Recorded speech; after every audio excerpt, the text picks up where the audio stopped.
Welcome, everybody, to another episode of the 10 Count brought to you by bodyslam.net. And if you're a wrestling fan, if you're watching the pod, this should not be news to you. If it is, I'm sorry, but it was announced this morning that Hulk Hogan passed away at the age of 71 from a heart attack at his home in Florida.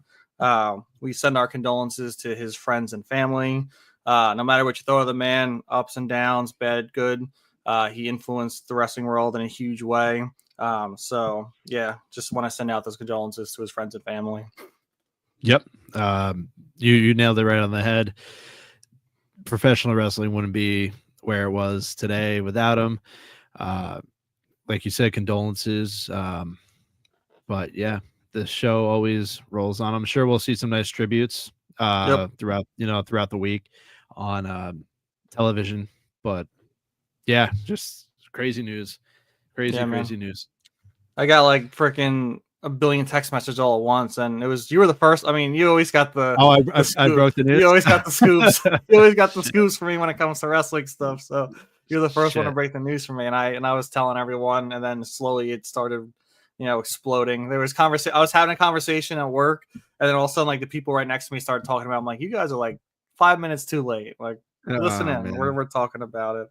But let's talk good stuff, fun stuff, exciting stuff. Justin and I we're Long Island boys. I live in PA now, but made the trek back to Long Island, Elmont, New York, Slammiversary at UBS. And what a time to be alive on Long Island on a Sunday night. We had one hell of a time. It was fun. The road to Slammiversary was definitely an interesting one. We had some distractions on the way. Microphone's not working because of that, missing train stops. I mean, hey, sometimes there's got to be some lows before you get to that high at Slammiversary. Listen, that first, like, I don't even know how long it was, but I'm working on these Rode microphones, these wireless go-tos. I'm pumped to use them. And then I text you. I was like, they're not working. I ran to Best Buy to get the wire it told me to get. And then I meet you on the train, still not working. We were working on it literally the whole train ride. We got through one transfer, and then we're like, all right, we're the next stop. And then we just kept working. And all of a sudden, we both just like look at each other. And we're like, are we driving away from a stop right now? And there goes UBS Arena. We were like, okay, we just missed our stop. See you later. So we had to get off, get an Uber. It was interesting to say the least to get there. But once we did get there, we settled in. You, Ty, thank God you thought on your head, you thought on the fly about using voice memo and a different phone with the recording. So all I had to do was finally like line it up to where it was within milliseconds of each other, so you couldn't tell. That video, I have it ready. It's ready to go. It definitely could be better. We're learning. We were definitely flustered, or at least I was, after the whole debacle with the microphone. But the next few ones will be better. But I'll put that out on the YouTube. It was a ton of fun interviewing. I think there was AJ, Jim, Ted, and I forget who else we interviewed at the end of the show. But it was a lot of fun overall. The show, the atmosphere was crazy. It was a great time. Yeah, and to be fair, like you said, first time for us. I mean, I thought it went well, especially, we planned on doing more interviews before the show, but when you miss a train and it sets you back a little close to an hour, I mean, what can you do? But I mean, it was awesome. We met people from Sports Jedi Media or Network. I forget what the last thing is, that were really cool. We chill with them a lot of the time. It was just a fun atmosphere, a fun vibe. Everyone was amped up for AJ Styles for the ladder match. I mean, I think they put on one hell of a show too. I was super pumped up about it. I had, the energy was going the whole time. We had a little, where we were sitting, we had a little sneak peek of Gorilla, so we got to see who was about to make their way out. And I mean, how could we not be excited to see Zack Ryder, and Matt Cardona come out, live. I don't think I've ever seen him live before. I might have back the old days. I don't think so. I was pumped up. Long Island was out representing, and it was just a blast. And they started off the show the right way, and I think you called it. So you're like, oh, I hope they start off with Mustafa and Cedric. They did. Mustafa had a scary moment in that match, but I think he went on to X and he said that it was completely his fault. Everyone did what they were supposed to do. He just got caught up in the ropes. Thankfully, he was all right because it was an ugly mishap there. But yeah, overall the show was great. I want to get into like what our favorite moments of the show were, but I also wanted to bring up I don't think we're very good at predicting title matches for TNA No. because my God, our predictions were probably the worst I've seen out of us in quite some time. I mean, to me, I thought this would be like the move forward. I thought Trick would lose to either Mike Santana or Joe Hendry. And then I did not think, it blew my mind to see that two NXT superstars left with both main TNA championships. So that blew my mind. That I'm still trying to process because we sent in some hashtag TNA reacts on X to like show what the hell we thought. It was shocking, especially JC Jane. I mean, I everyone thought this woman was like a transitional champion, but here she is, double champion, repping two brands, showcasing for the world right now. And props to her, man. I give her props. I'm excited to see what else she has to bring now. We should have realized that when TNA was doing the TNA Reacts thing, like they knew that they had some shocking moments coming to us, and I don't know why we didn't pick up on it. But man, we had some hope. We have TNA tonight, so maybe we might see some familiar faces on the TNA broadcast. But also, we did get interviewed for a potential TNA Slammiversary, like, wow, what was it like? Biography. Yeah, like, so once again, you might see some familiar faces, but yeah, no, I cannot believe. I mean, I want to say the arena was probably most shocked when Trick Williams won that match and he retained. And the way People he did were it too. stunned. Yeah, I thought he was hurt. I swear to God, I looked at you, was like, oh no. Like they're gonna have to like totally adjust this match on the fly. And then he just runs in and takes the W and just runs back out and just whooped that Trick. I don't know, man. It was such a fun night. I started to catch on when they kept just holding Trick up face to the ring and not doing anything. All right, now I'm kind of feeling a little suspicious. And then he freaking sprinted in there, left both Santana and Hendry dejected. They were shocked. Santana had a nice, heartfelt message to the crowd after the show, which was really nice. I posted that on X.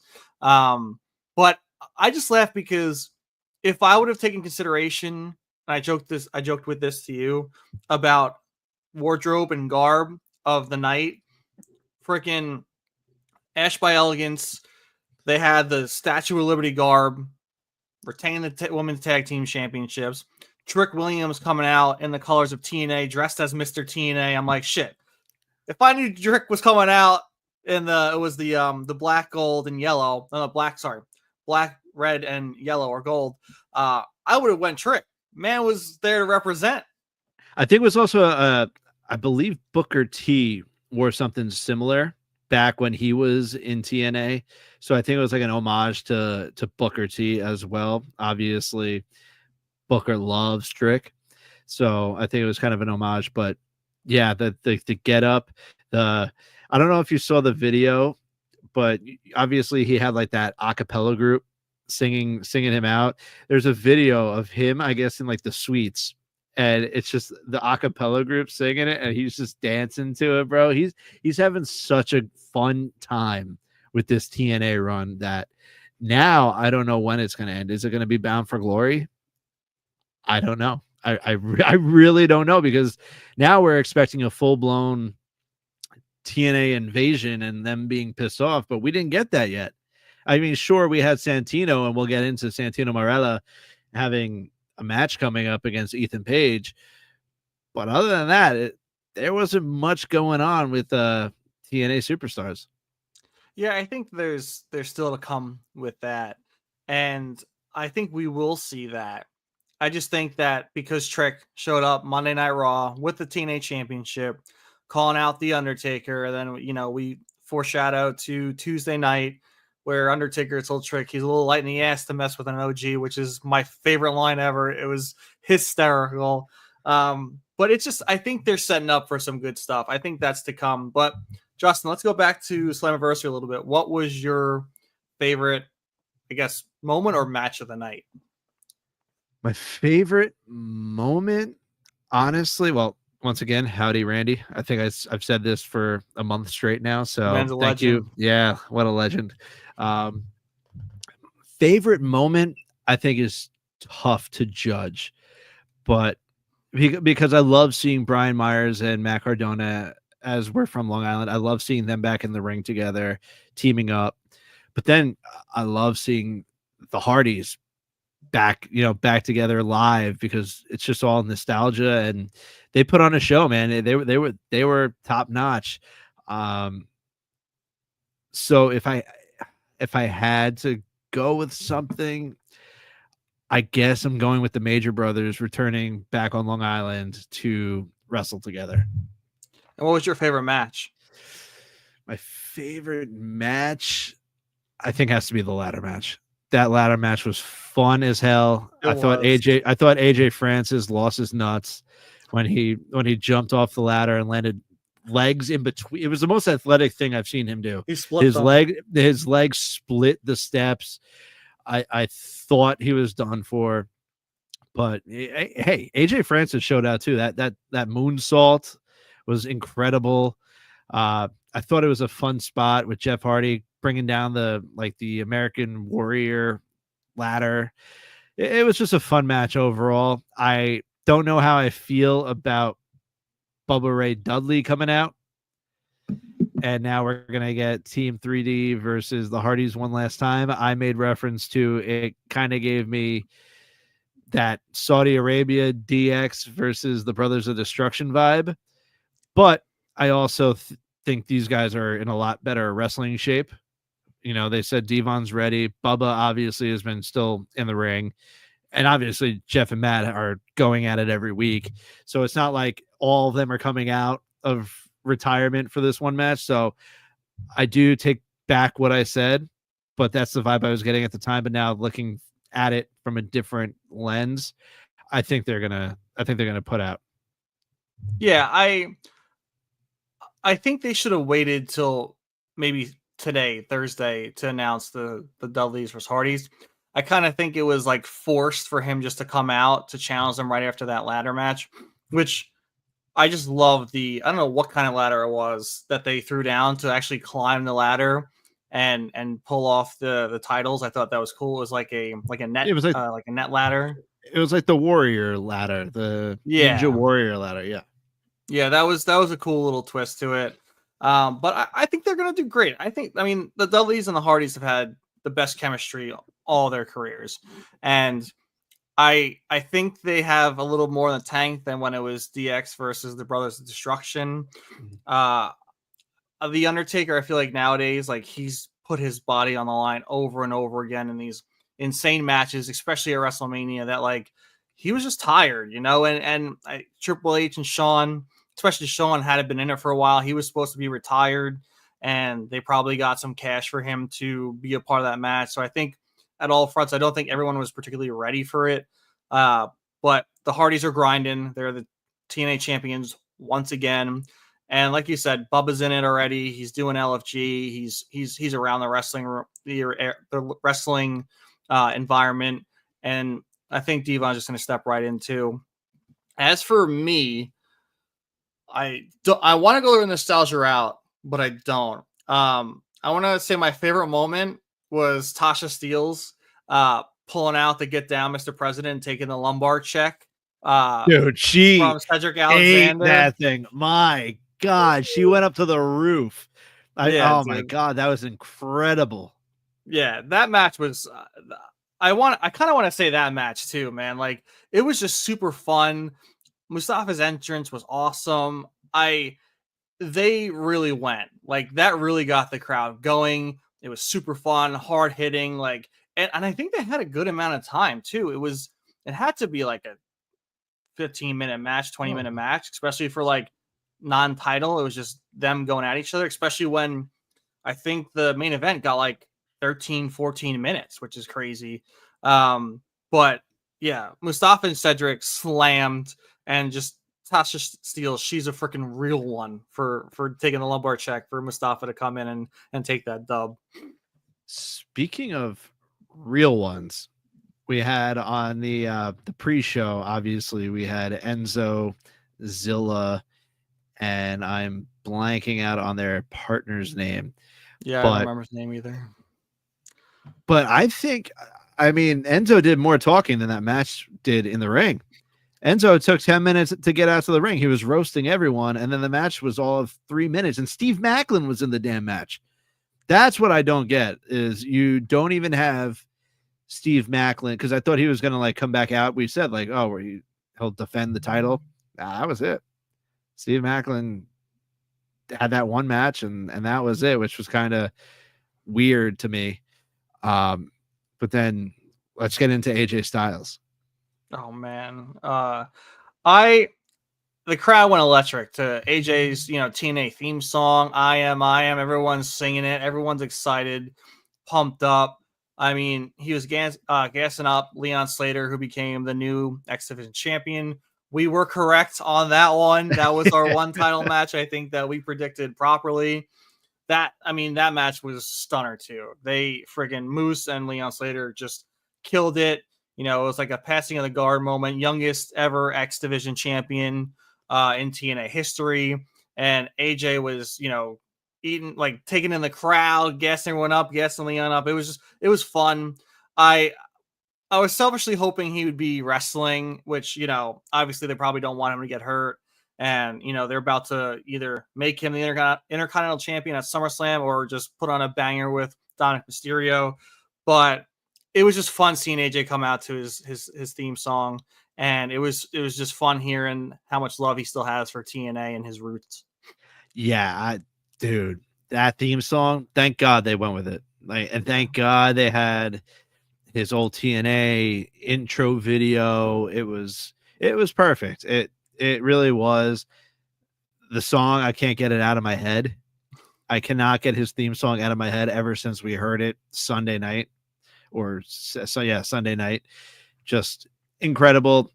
Hopefully they'll end up setting something up. I don't think they wanted to tease it too much, just because we haven't seen a WWE main roster superstar fight in TNA yet. But you never know. Sky's the limit with this partnership. I think it clearly showed. I mean, it broke a record, a North America record for TNA in. Hey, just want to give a shout. There we go. Gentlemen, salute. There we go. We just spoke about. We said their name and they appeared. They're like Joe Hendry over there. You Joe Hendry with Sports Jedi Network Media's Joe Hendry over here. But yes, two fine gentlemen that we enjoyed hanging out with over at Slammiversary at UBS Arena. But yeah, just what a show. I hope that they do get into that, but we'll see, because they broke a record. TNA is on the rise. I do see a TV deal in the future. It's just a matter of time before they announce that, I believe, and just take it from there, man. Yeah, I think this right now is like put up or shut up for TNA. You have all this, steam coming from the biggest Slammiversary right here at UBS. And I think they really just got to start like focusing on building these characters, pushing these big storylines. And even I think WWE really needs to start honoring their side of this partnership and using main roster guys to come over. I think they can use, especially if AJ Styles was the Intercontinental Championship, why not have AJ versus Leon Slater, or even have AJ and Leon have a passing of the guard match where Leon can, defeat AJ for the X Division Championship. I think that would sell a ton of tickets on their next pay-per-view. It's just, I think this is where they really need to capitalize, and I think they can. And I think they're going in the right direction. I was super excited for them, and I think right now, I think the sky can really be the limit for them as long as they put all the effort in the world into it. Yeah, the way that this is going now, we see NXT superstars holding 2 main titles in TNA. Obviously, the relationship is alive and well, but this now has to end with TNA having a major payoff. When it's all said and done, it's NXT. NXT can afford to take a loss to TNA to show them that they're the superior brand to NXT. So, I mean, it doesn't look that way right now. Obviously, it looks like WWE is just getting the cake and then also eating the ice cream. You know, they're getting it all. And I don't think that's how it's going to end. So it's just be patient now. There's a lot of new eyes on TNA because of this relationship. So clearly you need to have some sort of WWE presence, and now the presence is even stronger than ever after Slammiversary. So we just got to see what the buildup is, because it's working. That's all you can say is it's working, and just watch and enjoy. Yeah, and I think you alluded to this a little bit at Slammiversary when we were chatting, is the fact that, and we spoke about it a little earlier, is this could be an invasion angle. And this could lead to, I think it should be a TNA pay-per-view, because I think it would make a lot of money. Is why not have a, Survivor Series, I think it was 2001, where it was the WWE versus the WCW, ECW Alliance. Why not have NXT versus TNA for all the marbles? And Chris, what up? Why not? Why not have that happen? Start having TNA guys win the NXT championship. We have next week Santino and Ethan Page for the North American Canadian championship. But I don't think, Storm. Exactly. I don't think Santino should necessarily win that, but I think someone from TNA should. I think they should both start holding hostage titles, where it comes into a culmination where TNA can have this big pay-per-view, title, either not title for title, but, championship matches where this certain part is winning their championships back, and have like a huge Survivor Series match, 5v5 for like all the marbles, and have TNA come out on top. That Survivor Series match, I have distinct memories of watching that match. Like going to my parents, like, oh my God, WWE could be, at the time, could be over after tonight. Like, just totally believing and buying into it. And so that was one of my favorite. I mean, they could have done a lot more with that whole storyline, looking back on it now and knowing what we know. But my God, was that some of the most fun memories of my childhood watching professional wrestling. But you're right. That would be awesome if they did have like one of those like winner takes whatever. I just don't know, because I feel like that kind of is like the separation part. That's when the partnership ends. Because if you have like a winner takes all kind of thing, then you don't want to see each other, or you kind of at that point have to merge. So yeah.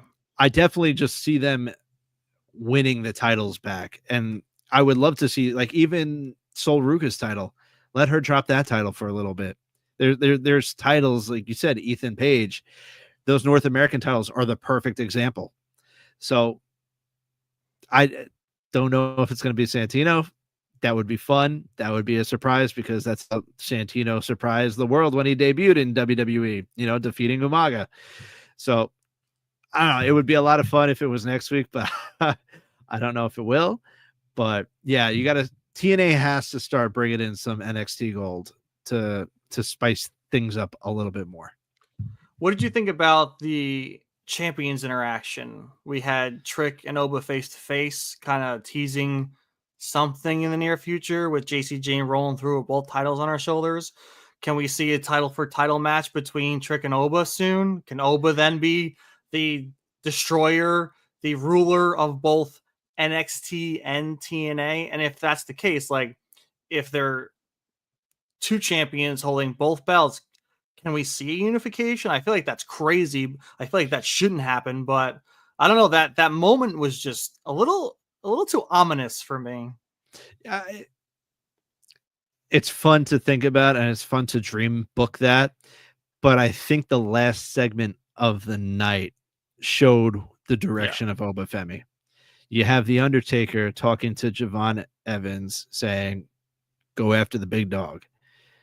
And Javon, he has looked up to all these WWE superstars. So this is got to be surreal for him. Just this run ever since he showed up on AEW Dark when he was there to now, being on NXT, and now he's just fighting Randy Orton and he's talking to the Undertaker and just having all these moments. I think Javon is going to dethrone Oba. It was a fun little moment, but it showed that JC Jane's the double champ. So it showed NXT champ, TNA champ, but then you had the woman with both of those titles for the respective band. So it was a cool moment. Can there be something between Oba and Trick down the line? Absolutely.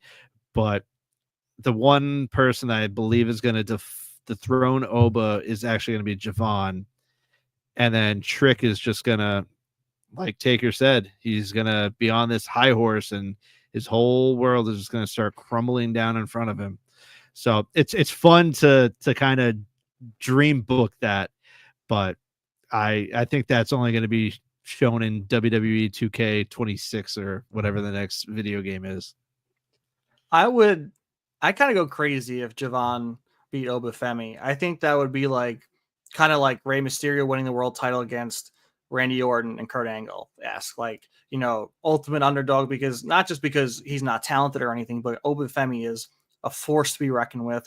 I think Obafemi is the size of 3 Javon Evans. He's just a tank. And that would be the ultimate, to me, underdog story. And I think it would really just skyrocket Javon Evans. He's already got the rocket on his back and it's already gassed up and going a little bit, but putting that title on him will just do him wonders. So I would love to see it. Yeah. And we talk about where people in NXT, where they go from there. They go to the main roster. I think Oba's ready. Oba has done so much in TNA, oh my God, NXT, that it's just time for him to move up and fight the main roster. Javon's going to be there for a while. Javon is going to be the backbone of that company and that brand. So yeah, I don't know when it's going to happen. Does it happen soon? Maybe. I don't know the NXT pay-per-view off the top of my head, or the PLE off the top of my head. But does it happen at the next PLE? It could. It absolutely could. Yeah, it just scares me about if they send Oba up to the main roster, what they would do with him, because we've spoke about this numerous times of how packed that men's main event scene is. And I don't think you can just put Oba in the mid-card scene for the Intercontinental stuff, because we've seen that with Braun Breaker already. We've seen that with Gunther, and now they're being already propelled into the main event scene. And if they want Oba to keep his, stripes, he's got to be a destroyer. And how do you do that without turning him into Gunther? Then you have 2 Gunthers on the roster. So that's the only thing that scares me a little bit. I know he's, the man in NXT. I just get afraid because once people start going up to the main roster, it gets a little iffy. But maybe we can get into a place where the men have a roster like the women's division, where the women's division, everyone's high caliber, everyone's main event. They have these side storylines that aren't for titles that are freaking booming. And it's like a whole different world when it comes to the women's division. So maybe we can get that men's roster to that point, and then I would feel a little bit more comfortable with Oba being up on the main roster. Yeah, we speak about it all the time. When you're on your way up from NXT, you need to know where you're going, because like you said, we've seen it happen to where someone's getting called up. There is no storyline. They're being booked in all these random ass matches, and the next thing you know, they're being cut. I don't see that happening with Oba.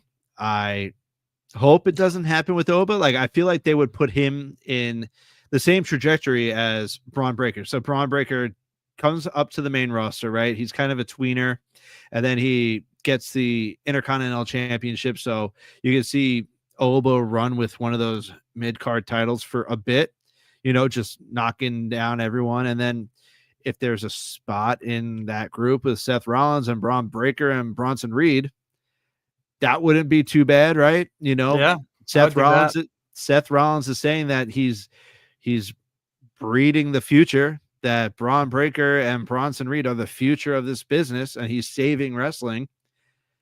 No one better that comes to my mind than Oba, and that's way down the line. But you just have to make sure that he doesn't just start losing, and he just doesn't start showing up on main event, Yeah. WWE main event. But I don't know, because right now Ricky Saints, like, come thinking of NXT, he just dropped the title to Ethan Page, and now he just lost to Jasper Troy. Jasper Troy came up from LFG. He's been losing to everyone left and right. Lost to Javon Evans, lost to obviously Oba, and now he loses to Jasper Troy by countout. So it's like Jasper Troy just picked up his first victory, and now Ricky Saints is on a losing streak. What are we doing with Ricky? Yeah, I don't think they, especially because Jasper Troy is LFG. Like, and he's the first LFG winner. Like, I feel like they're going to put him on a pedestal because I feel like you can't turn him down. And Ricky Saints, he already has the backing. He has fans that are transferring over with him from AEW. You already have people that love him here. He was on the Cody Rhodes podcast, which is even more exposure for him. So I don't really think it detriments him at all to lose that. But you're right. Like I don't want to see Ricky lose, but I think Jasper Troy is their baby right now, and I feel like he did need a win, especially losing to Javon. He wasn't going to beat Obafemi. I thought it was close. The match was close, but I felt like it would have been too soon to pull the trigger on an LFG guy to win the NXT championship. But crazier things have happened, so I think we're going to see the start of the trajectory for both those men. But I think we can see Jasper Troy potentially go after the North American Championship in the near future. And I'm with that, but it's like with Ricky now, with that losing streak, where's he going?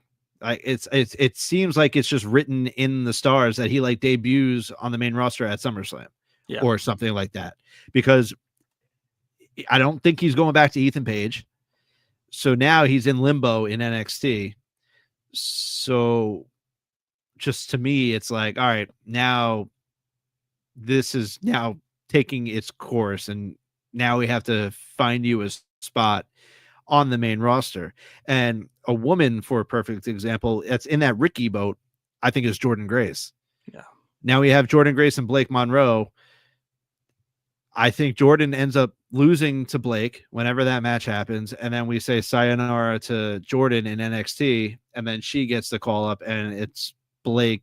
Blake will start running the division. She'll start challenging JC Jane. But I feel like Blake and Ricky are right in this, not Blake, Jordan and Ricky are in the same exact pattern right now in NXT, where they're not getting the wins, and now you got to start trying to figure out what they're going to do on the main roster. Yeah, I mean, it's funny you mentioned like SummerSlam. Maybe Ricky Saints can help Cody pull the trigger at SummerSlam to not hesitate, maybe turn heel, maybe become buddies on SmackDown together. Who knows? They have, history. I mean, Cody just doesn't have anyone on his podcast, and Ricky Saints, NXT superstar, had the privilege to be on there. So who knows? Maybe they might have something cooking together. And also, crazy note, we haven't really we spoke about Raw and SmackDown a little bit, but we started off the show hot. TNA, NXT. This has been TNA, NXT hot and heavy. Like, when was the last time we've done that? I don't think ever. This is the first time, true. I think, in 10 count history and Gang and Gorilla history and ATP history and real Marks of Long Island history that we went so hot on TNA and NXT beginning. But hey, it just shows they're showing out. We're getting some good wrestling from that. So it's exciting. I did want to ask you, did you happen to watch AEW Dynamite last night or no?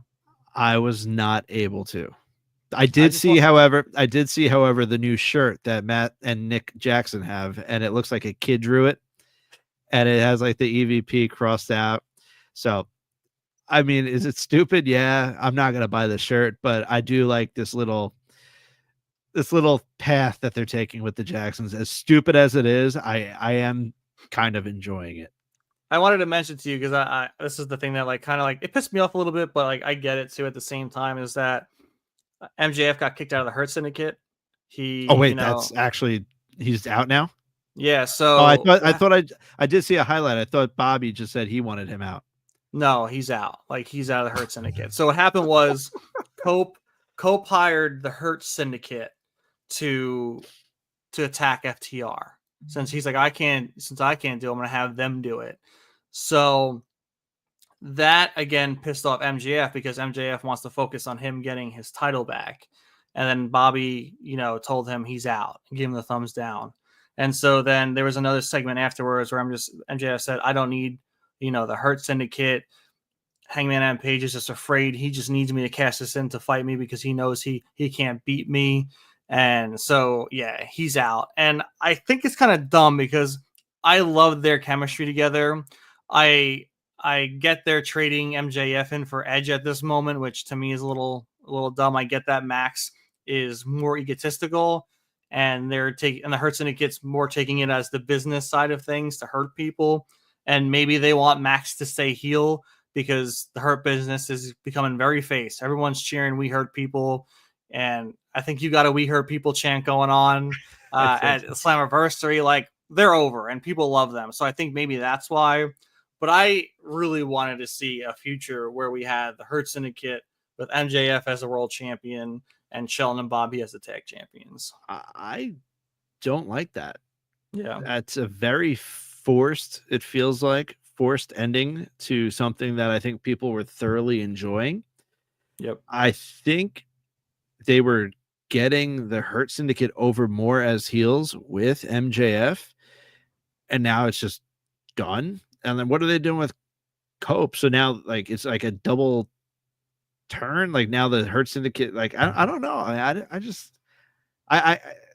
don't know. Like you said, like, I get it that the Hurt Syndicate's just there to hurt people, and there's like a contract hired. But I don't know. I don't like how that's all working out. Yeah, it just peeved me because like they took so long for Max to be able to finally be in the Hurt Syndicate, and then it's just like, you're out. That peeved me the wrong way. I don't know. I like I said, I think they're trying to push the Hurt Syndicate to be face, and like, why not align them with Cope to go after FTR, the people who injured Cope? So I don't know. It was just weird. I do want to ask you though about, because I don't want to get too much into that. Just like, it just peeved me. But social media, we have Roman Reigns challenge Braun Breaker and Bronson Reed to a tag match at SummerSlam with Jey Uso if Jey Uso accepted. Jey Uso did accept, and so did Paul Heyman. So now we have tag match. We have main event Jey, Tribal Chief Roman against the Braun Brawns. And what is your thoughts on that? Because I know, we were afraid that maybe Jey was going to fall into that, we'll say, Bloodline 3.0 drama. Technically, it's still Bloodline drama because, Roman and Jey back together as a tag team. What are you thinking about this? I'm glad that it's not what we thought it was going to be. I thought it was Solo and his fellas versus Roman, Jey, Jimmy, and Jacob. Glad we're not going there. Might see it down the road at Survivor Series in November. Who the hell knows? But I enjoy it. I mean, these, like Roman said, none of them are currently in the title picture. And you have two of, if not the most over WWE superstars in Roman and Jey versus these two upcoming guys that both have an issue with Seth. Roman hates Seth. They're Seth's boys. So I have no issue with it.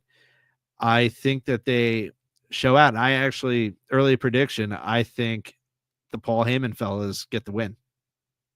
Yeah, I agree. I was thinking that too. But yeah, I'm excited. I was curious to know where this was going to lead. And with Jey in limbo, I'm glad they're putting him in this direction, because if he's not going to be, wrestling for a championship at this point, especially being probably the most over superstar on the roster, why not pair him with Roman? That's a megastar. That's a main event money right now. I could see that being one of the main event spots for either, I guess, night one, because night two would probably be Cody and John. But I'm happy for Jey for this. I think this is awesome. I think them losing wouldn't hurt them. And plus, Roman's got to make his quota at SummerSlam. He always shows up at SummerSlam. He's at SummerSlam. Actually, did he wrestle WrestleMania this year? Who? Oh, he did. Yeah, it was CM Punk, Roman, and Seth. Yeah. He always hits his WrestleMania SummerSlam quotas. He's got the big marquees. Yeah, he's got to get that big marquee paycheck over there. But what about poor Jimmy? poor Jimmy now is kind of what we do? What are we doing with Jimmy Uso? I feel like that's the story that's been so far because Jay's just been on this trajectory, and they gave Jimmy this heel run with a not as great music, entrance music, and he was kind of like the stepchild in the relationship of this breaking. And I hope more for him. It sucks because like look at what's happening. You have Jay, former Intercontinental Champion, Jay, former World Champion, Jacob Fatu, former United States Champion, Solo Sikoa, his younger brother, former United States Champion. Current Right. United States Champion. Jimmy hasn't touched singles gold at all yet. His family, especially his younger family, is passing him by.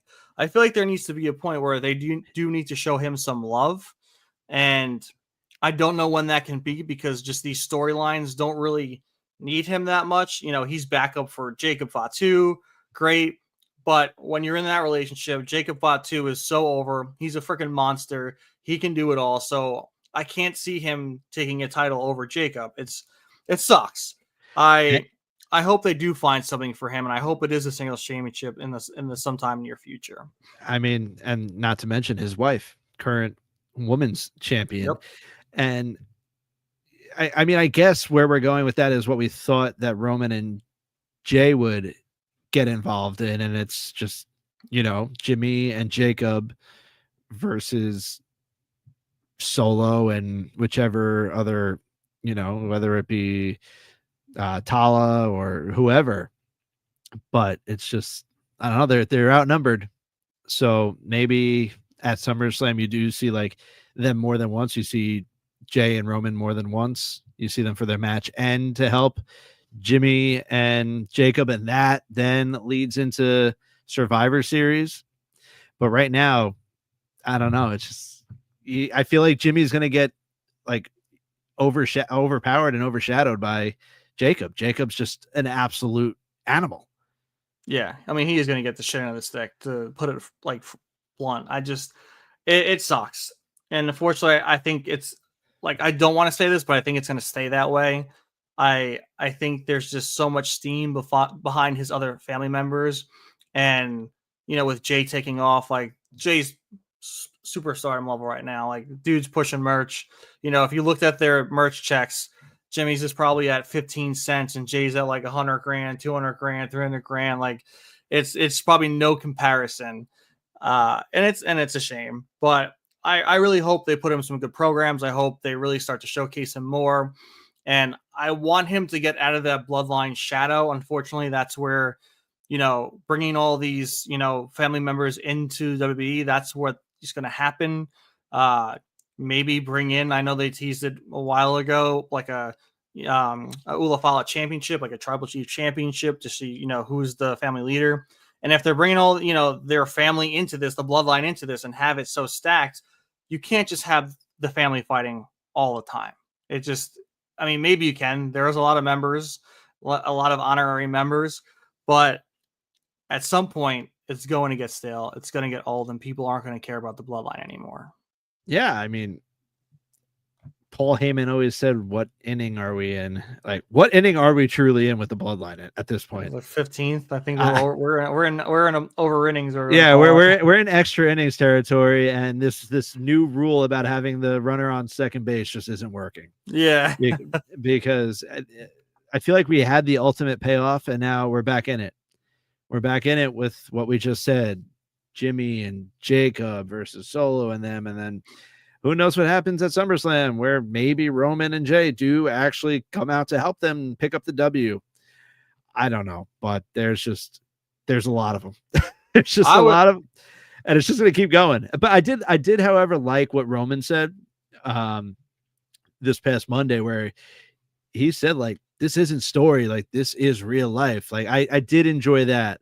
Like, you thought you were going to get rid of the bloodline, but the bloodline is life. Like, I went home to take care of my kids and the future bloodline. Like, that's what happens, man. That bloodline runs deep. And I really enjoyed Roman's promo on Monday night.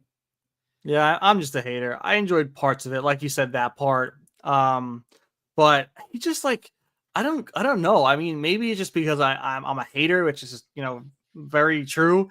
But it didn't do it for me. Like he kept saying, the dumbass, like cool, like you call him a dumbass, like great. What a sick burn. And he kept saying it, like, great, wise ass, what nope, you're a dumbass. Like that's child shit. Like that's suffering succotash shit to me. Like there's no point to keep saying it or using that.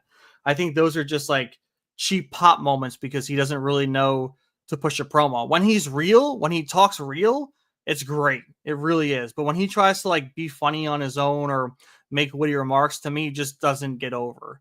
And I liked the part where he's like, "This ain't no faction. This is life. This is family. This is real." Like that was cool. That don't get me wrong, I love that part of that promo. But most of it, man, I thought it was chicken shit. Whatever. What was I didn't forget what the phrase was someone said recently, but yeah, well, we'll go with that. I don't know. I like I said, I enjoyed it. I'm enjoying Roman. Just his aura is just. I don't know, man. I've said it months ago, like even when Court was on the pod. Roman's aura is just there right now.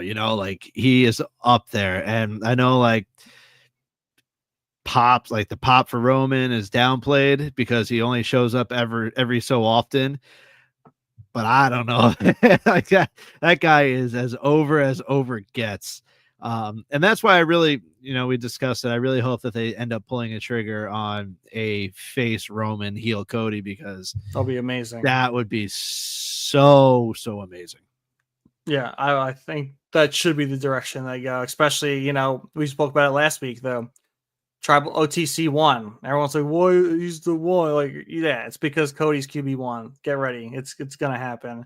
But yeah, when Roman doesn't say a word and he comes out for his entrance, I get excited. You're right, his aura is great, but then sometimes he opens his mouth. I'm like, dude, just stand there, put up the one, do your little saying, acknowledge me, great. Other than that, I don't know, man. Stick to just showing up every few weeks, months, and then putting people down. I don't know. and then we would be remiss if we don't mention that our guy Karrion Kross picked up a W against Sami Zayn. Awesome match. I love the ending.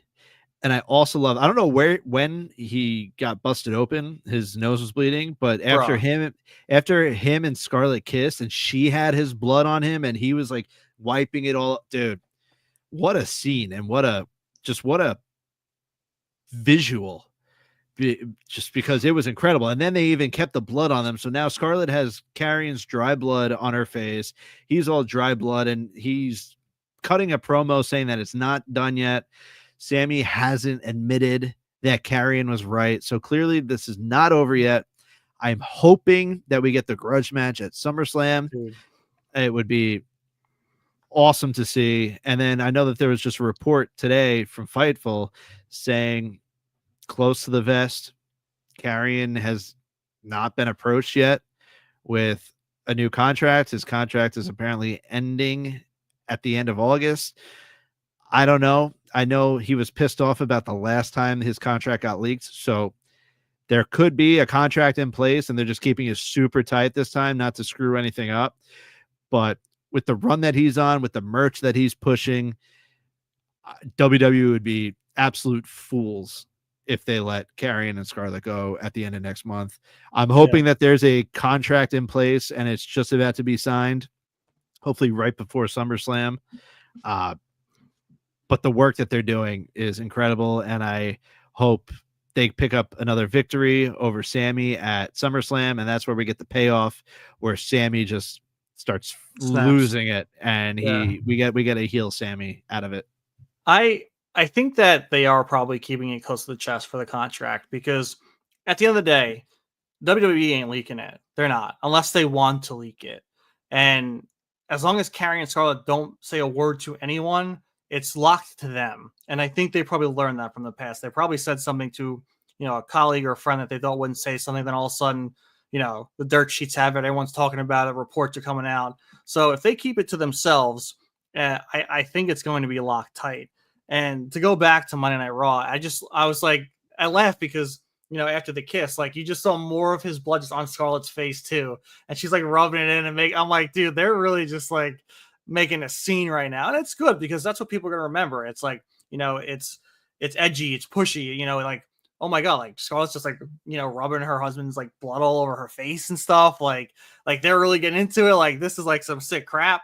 But, I enjoyed it. I liked how it ended.